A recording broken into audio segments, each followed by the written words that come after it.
ಟಿಪ್ಪು ಸುಲ್ತಾನ್ ಬಗ್ಗೆ ಬಹಳ ಪ್ರಮುಖವಾಗಿ ಆರೋಪ ಇರೋದು ಪರ್ಷಿಯನ್ ಭಾಷೆಯನ್ನ ಇಲ್ಲಿ ಜಾರಿಗೆ ತಂದ್ರು. ಟಿಪ್ಪು ಸುಲ್ತಾನ್ ಹುಟ್ಟಿದ್ದೆ ಯಾವಾಗ? 1750 ನವೆಂಬರ್ 10, 1750. 1750ರಲ್ಲಿ ಟಿಪ್ಪು ಸುಲ್ತಾನ್ ಹುಟ್ಟೋದು.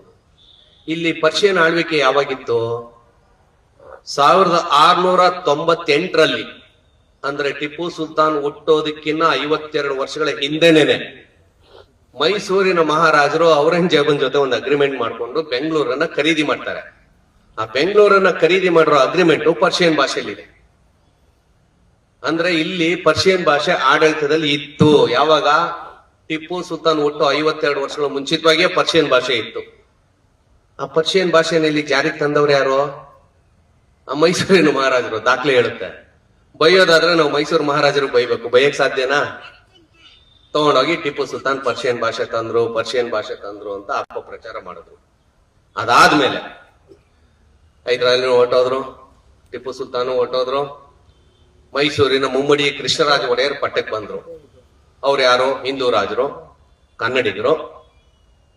ಅವ್ರು ಪಟ್ಟಕ್ಕೆ ಬರ್ಬೇಕಾದ್ರೆ ಆ ಪಟ್ಟಾಭಿಷೇಕದ ಕಾರ್ಡ್, ಮದುವೆ ಲಗ್ನ ಪತ್ರಿಕೆ ಅಥವಾ ಕಾರ್ಯಕ್ರಮಕ್ಕೆ ಇನ್ವಿಟೇಷನ್ ಮಾಡ್ತೇವಲ್ಲ, ಯಾವ ಭಾಷೆಯಲ್ಲಿ ಇರ್ಬೇಕಿತ್ತು? ಹಿಂದೂ ರಾಜ, ಕನ್ನಡದ ರಾಜ, ಮೈಸೂರಿನ ರಾಜ.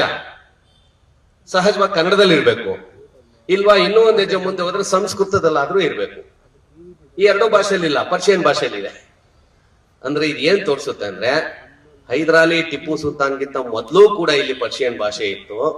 ಹೈದರಾಲಿ ಟಿಪ್ಪು ಸುಲ್ತಾನ್ ನಂತರನೂ ಕೂಡ ಪರ್ಷಿಯನ್ ಭಾಷೆ ಇದೆ. ಅಂದ್ರೆ ಆ ಭಾಷೆಯನ್ನ ಜಾರಿಗೆ ತಂದವ್ರು ಇವರಿಬ್ರಲ್ಲ, ಬೇರೆ ಇನ್ಯಾರೋ. ಅದು ಒಂದು.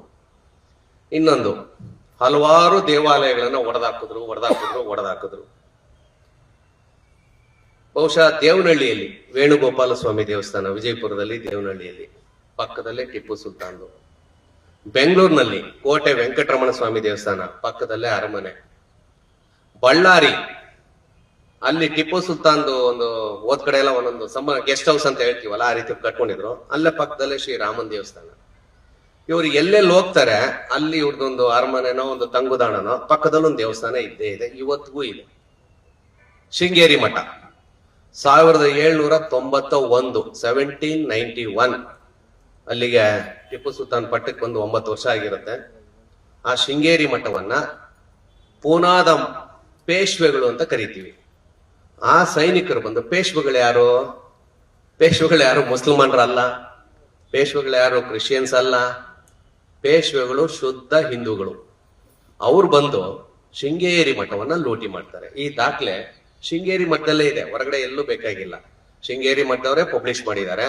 1791ರಲ್ಲಿ ಪರಶುರಾಮ್ ಬಾಬು ಅಂತ, ಹರ್ಷವರ್ಧನ್ ಪಟವರ್ಧನ ಅಂತ ಹೇಳಿ ಮರಾಠಿ ಸೈನ್ಯ, ಅಂದ್ರೆ ಪೇಶ್ವೆಗಳ ಸೈನ್ಯ ಬಂದು ಶೃಂಗೇರಿ ಮಠವನ್ನ ಲೂಟಿ ಮಾಡಿ ಅಲ್ಲಿರೋ ಬ್ರಾಹ್ಮಣರಿಗೆಲ್ಲ ಹೊಡೆದು, ದಾಖಲೆಯಲ್ಲಿ ನಾನು ಹೇಳ್ತಾ ಇರೋದು, ಇದು ಯಾವುದು ಕೂಡ ಬೇರೆ ಇನ್ಯಾರೋ ಹೇಳಿರೋದಲ್ಲ, ಶೃಂಗೇರಿ ಮಠದ ಅಧಿಕೃತ ದಾಖಲೆಯಲ್ಲಿ ಇರೋದನ್ನು ಉಲ್ಲೇಖ ಮಾಡ್ತಾ ಇದ್ದೀನಿ.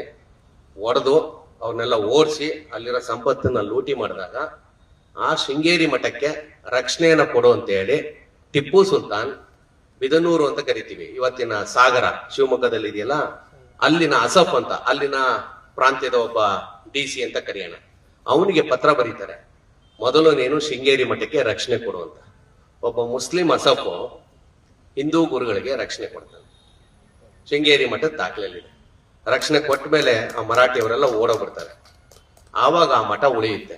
ಇವತ್ತು ಆ ಮಠ ಉಳಿದಿದ್ದಕ್ಕೆ ಈ ನಮ್ಮ ದೇಶದಲ್ಲಿ ಹಿಂದೂ ಧರ್ಮ ಅಂತ ನಾವೇನ್ ಹೇಳ್ತೀವಿ ಒಂದಷ್ಟು ಉಳಿದಿದೆ. ಅದ್ರ ಬಗ್ಗೆ ಅಭಿಪ್ರಾಯ ಭಿನ್ನಾಭಿಪ್ರಾಯ ಪಕ್ಕಕ್ಕೆ ಇಡೋಣ.